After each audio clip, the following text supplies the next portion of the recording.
Assalamualaikum warahmatullahi wabarakatuh. Teman-teman, dalam video ini kita akan membahas tentang contoh penggunaan konsep independent events dalam bidang teknik, khususnya yaitu tentang rangkaian elektronik dan sebagainya. Sebelum kita mulai, mari kita berdoa agar semua yang kita pelajari kali ini akan memberikan manfaat dan menjadikannya menjadi ilmu yang barokah bagi kita semua. Teman-teman, kalau kita masih ingat tentang kejadian-kejadian yang bersifat independen, dapat kita definisikan kejadian A dan kejadian B itu independen, maka akan berlaku peluang A dan B atau peluang A irisan B akan sama dengan peluang A kali peluang B. Dalam teorema lain disebutkan pula bahwa peluang B syarat A itu akan sama dengan peluang B.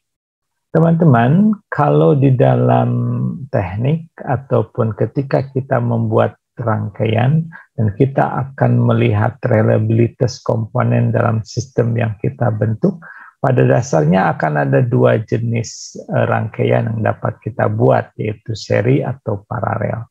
Kalau seri seperti ini, di mana kita akan melihat C1 dan J2 akan dipasang seperti ini, dan kedua-duanya harus berfungsi untuk memastikan fungsi atau sistem ini berjalan. Sedangkan paralel akan kita buat seperti ini, ada dua alternatif, jadi aliran bisa melalui C1 atau C2, sehingga salah satu saja komponen ini berfungsi, maka sistem itu akan berfungsi. Jadi dengan kata lain, sistem ini tidak akan berfungsi apabila kedua-dua komponen ini adalah tidak berfungsi. Kalau kita misalkan WI ini menyatakan kejadian berfungsinya komponen ke CI, maka kita akan memiliki peluang WI ataupun peluang berfungsinya komponen ke CI tersebut sama saja dengan yang kita sebut sebagai reliabilitas dari komponen ke I tersebut.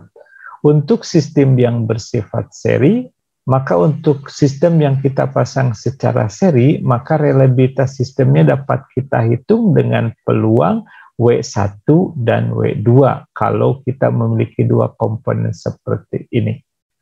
Karena W1 dan W2 ini adalah dua komponen yang saling bebas, maka nantinya kita bisa hitung dengan peluang W1 kali peluang W2.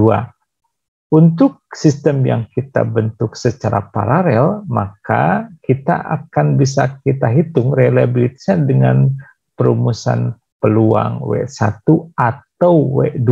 Jadi hanya salah satu saja yang berfungsi, maka dia sudah reliabilitasnya sudah dapat kita tentukan ataupun fungsi tersebut sudah berjalan.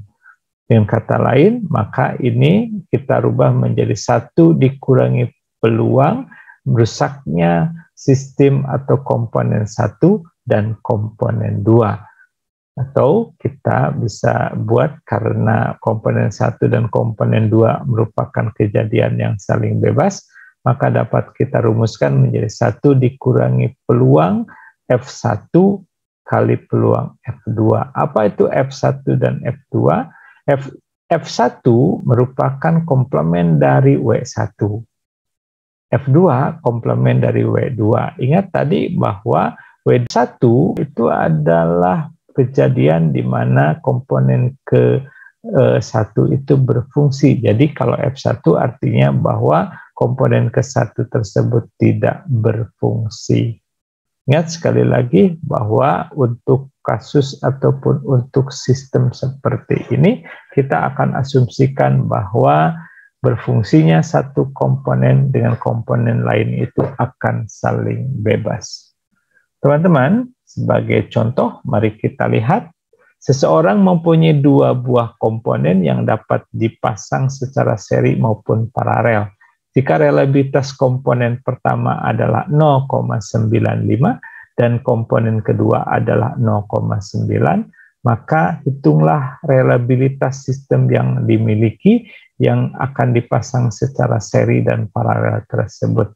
Dan kemudian kita bandingkan mana yang lebih reliable, apakah yang seri ataupun yang paralel. Mari kita lihat jawabannya. Jadi untuk pemasangan secara seri yang bentuknya seperti ini, kita tadi punya reliabilitas komponen ke-1-nya yaitu 0,95 dan reliabilitas komponen keduanya 0,9. Atau ini kita sebut sebagai peluang W1 atau peluang berfungsinya komponen 1, dan yang ini adalah peluang W2. Ingat tadi bahwa reliabilitas sistem yang dipasang secara seri adalah dihitung dengan peluang W1 kali peluang W2. Berarti ini adalah 0,95 kali 0,9. Hasilnya adalah 0,855. Dengan demikian dapat kita simpulkan bahwa reliabilitas kedua komponen yang dipasang secara seri tersebut menjadi sebuah sistem adalah 0,855. Lalu bagaimana kalau kita pasang secara paralel? Nah, ini adalah pemasangan secara paralel. Tadi sama saja reliabilitas untuk komponen satunya 0,95 dan reliabilitas untuk komponen 2-nya adalah 0,9. Dan ini adalah PW1 dan yang bawah adalah PW2. Ingat tadi rumusnya adalah untuk reliabilitas sistem yang kita pasang secara paralel adalah 1 dikurangi peluang gagalnya komponen 1 kali peluang gagalnya komponen 2. Dapat kita hitung peluang gagalnya komponen 1 berarti 1 dikurangi peluang berfungsinya komponen 1. Tadi komponen 1 adalah 0,95, jadi hasilnya adalah 1 dikurangi 0,95, jadi peluang gagalnya komponen 1 adalah 0,05. Sedangkan untuk komponen kedua, ini adalah 1 dikurangi peluang berfungsinya komponen kedua. Komponen kedua tadi adalah 0,9, berarti 1 dikurangi 0,9, sehingga diperoleh bahwa peluang gagalnya komponen kedua adalah 0,10 atau 0,1. Maka dengan demikian dapat teman-teman hitung peluang atau reliabilitas untuk sistem yang kita pasang secara paralel tersebut adalah 1 dikurangi 0,05 kali 0,1 atau 1 dikurangi 0,005 atau sama dengan 0,995. Dengan demikian kita perhatikan yang seri tadi hasilnya adalah 0,855, sedangkan yang paralel adalah 0,995. Dengan demikian kita bandingkan kedua hasil tersebut. Dengan demikian jika kedua komponen tersebut dipasangkan secara paralel, maka hasilnya lebih tinggi dibandingkan dengan reliabilitas dari rangkaian ataupun kedua komponen bila dipasang secara seri. Contoh kedua, misalkan 3 buah komponen memberikan sebuah sistem dengan layout sebagai berikut. Ini ada C1, C2 di baris atau aliran atas, sedangkan C3 di aliran bawahnya.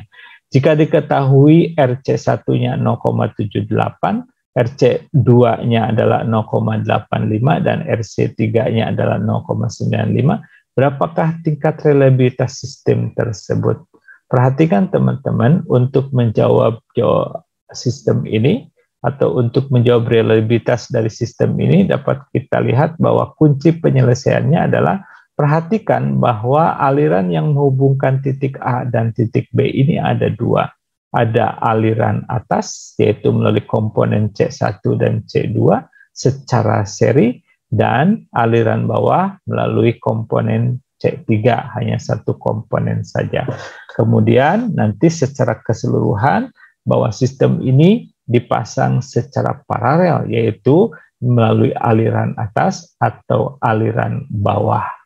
Nah teman-teman, untuk aliran atas dapat kita hitung. Jadi reliabilitas aliran atas itu adalah berarti sama dengan peluang berfungsinya komponen pertama kali peluang berfungsinya komponen kedua, yaitu 0,78 dari komponen pertama kali 0,85 dari reliabilitas komponen kedua. hasilnya adalah 0,663. Sedangkan reliabilitas komponen ketiga atau yang bawah yaitu 0,95, karena hanya satu, jadi tidak kita hitung atau tidak perlu kita perhitungan lain lagi. Karena hanya satu, jadi tidak seri maupun tidak paralel. Nah, hasil ini yaitu untuk reliabilitas aliran atas atau sistem atas 0,663 dan reliabilitas untuk sistem dari aliran bawahnya 0,95 ini akan kita pergunakan untuk menghitung reliabilitas sistem lebih lanjut. Nah, jadi untuk aliran gabungannya berarti bahwa fungsi tersebut akan berfungsi atau akan berjalan jika dengan kita hitung dengan rumus 1 dikurangi peluang gagalnya fungsi atau aliran atas kali peluang gagalnya aliran bawah. Dengan demikian berarti aliran di atas itu kegagalannya adalah 1 dikurangi peluang berhasilnya aliran di atas, yaitu tadi 1 di 0,663 berarti 0,337. Sedangkan kegagalan untuk sistem di aliran bawah adalah 1 dikurangi keberhasilan atau berfungsinya sistem di aliran bawah, yaitu 1 dikurangi 0,95 yaitu 0,05. Dengan demikian dapat kita hitung menjadi 1 dikurangi 0,337 kali 0,05. Ini adalah 1 dikurangi 0,01685 sebagai hasil perkalian dari 0,337 kali 0,05. Dengan demikian kita peroleh 0,98315. Sebagai kesimpulan, berarti reliabilitas rangkaian komponen, yaitu 3 komponen ini, yang kita pasang sesuai dengan layout seperti ini, maka diperoleh reliabilitasnya adalah 0,98315.